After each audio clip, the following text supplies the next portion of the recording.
Bonjour à toutes et bonjour à tous. Donc aujourd'hui, je vais vous parler de comment concilier sa vie professionnelle et sa vie de famille. Parce que le métier de télésecrétaire indépendante, ça demande une agilité d'esprit et surtout une grande capacité d'adaptation à toute épreuve pour savoir gérer le travail et la vie de famille. Travailler de chez soi, évidemment, ça présente de nombreux avantages, comme ne plus prendre les transports, ne plus prendre sa voiture, ne plus être dans les bouchons, ne plus perdre de temps aller-retour. Moi, il y a 18 ans, quand j'ai commencé à être télésecrétaire indépendante, je faisais un trajet qui dure 50 minutes le matin et 50 le soir. Donc, on va dire, 2 heures par jour, je perdais 2 heures par jour, que j'ai réattribué autrement. Déjà, une demi-heure pour dormir le matin et ensuite une demi-heure pour faire du sport et 1 heure de plus pour travailler. Donc ça, c'était ma façon de voir les choses. Maintenant, c'est vous qui allez l'adapter en fonction de votre famille. Bien sûr, être son propre patron, c'est une nouvelle aventure, on va dire. Mais il n'en reste pas moins qu'il faut s'organiser. Que ce soit vous, votre conjoint, vos enfants, tout le monde va y gagner. Mais il va falloir respecter quelques règles de base. Moi, je vous en ai listé 6. Vous les mettrez dans l'ordre que vous voulez, mais j'en ai listé 6.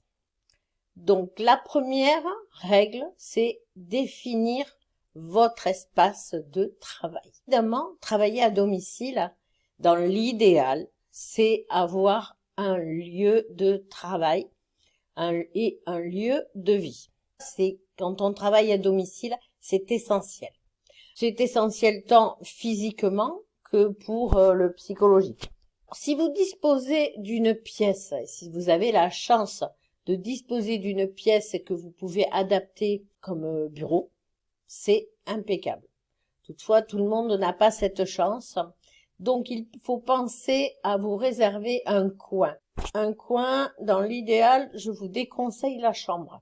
Il faut que la chambre reste la chambre à coucher. Par contre, pour ma part, quand j'ai débuté, je vais encore vous parler de moi, mais quand j'ai débuté, j'ai commencé avec un petit bureau d'angle dans le coin de ma salle à manger. Tout simple, et plus tard, le reste est venu. Mais au départ, j'ai fait avec un petit bureau et du petit matériel, très très peu de matériel. Mais il faut penser que votre canapé, il faut le garder pour les loisirs.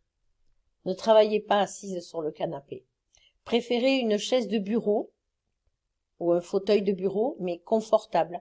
Vous allez y passer du temps assise.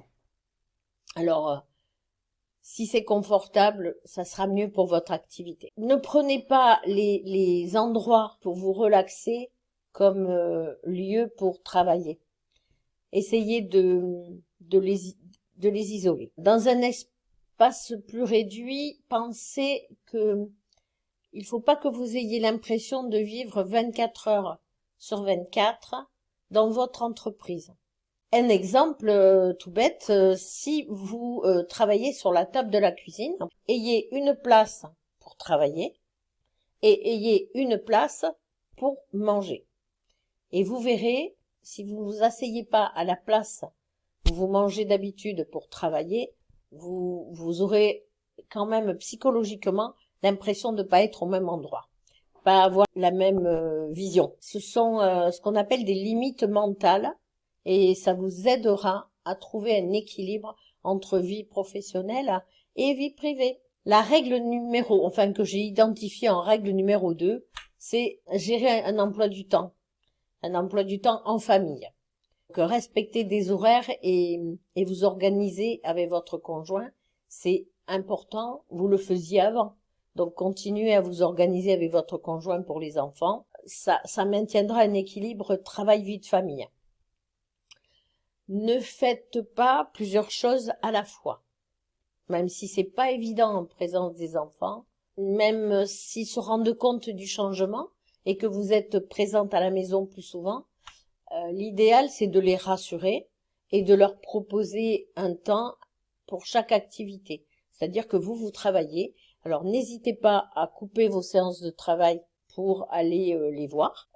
Évidemment, ce que je vous dis dépendra de l'âge de vos enfants. Ensuite, ménagez-vous des temps de repos en famille. Vous pourrez jouer, vaquer à toute autre activité, pardon. Et surtout, le principal, créez un emploi du temps et respectez-le. Ça va instaurer une routine et ça, c'est bénéfique pour toute la famille.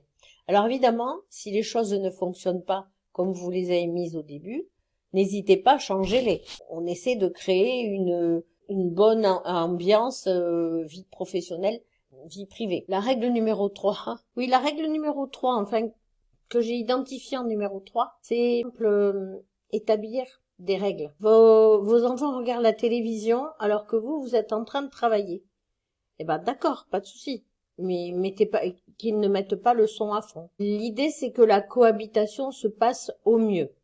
Donc, il faut établir des règles de base. Et n'oubliez pas que rien n'est immuable. Je vous l'ai dit précédemment, si ça ne fonctionne pas, on change les règles. Mais n'hésitez pas à ça.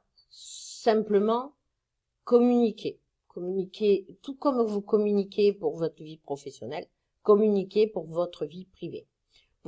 Ainsi, vous pourrez adapter le temps passé à votre activité de télésecrétaire et le temps passé en vie de famille.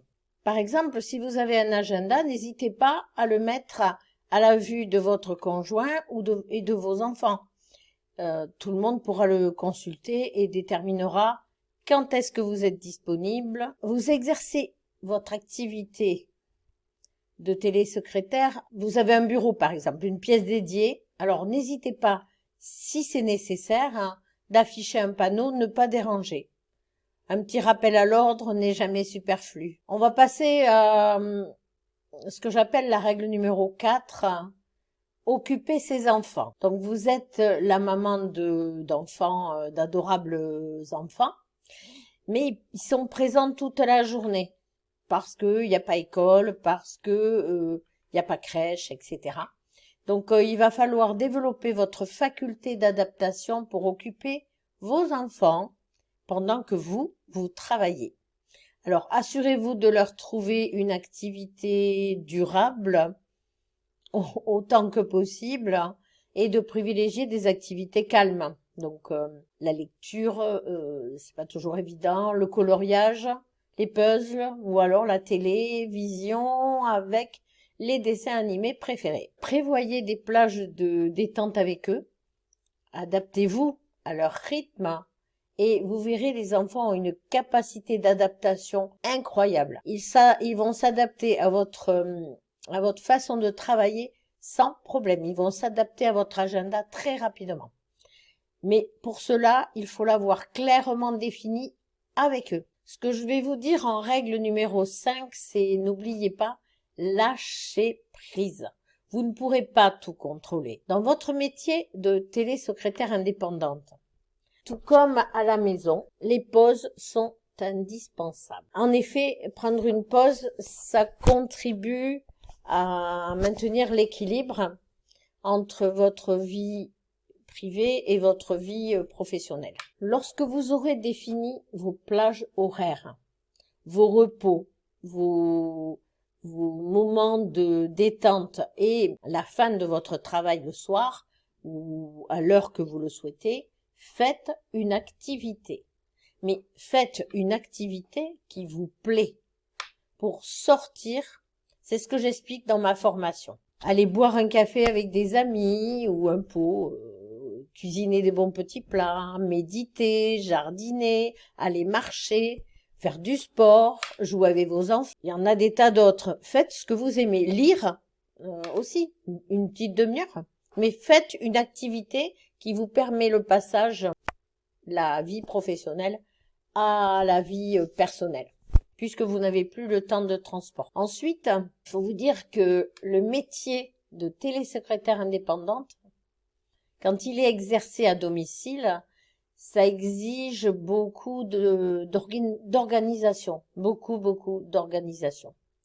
Parce que il est évident que votre épanouissement passera par à l'équilibre entre les deux. Grâce à ma formation de télésecrétaire indépendante, vous apprendrez à créer votre activité dans le télésecrétariat indépendant, mais aussi à vous organiser à la maison. Vous hésitez encore, hein?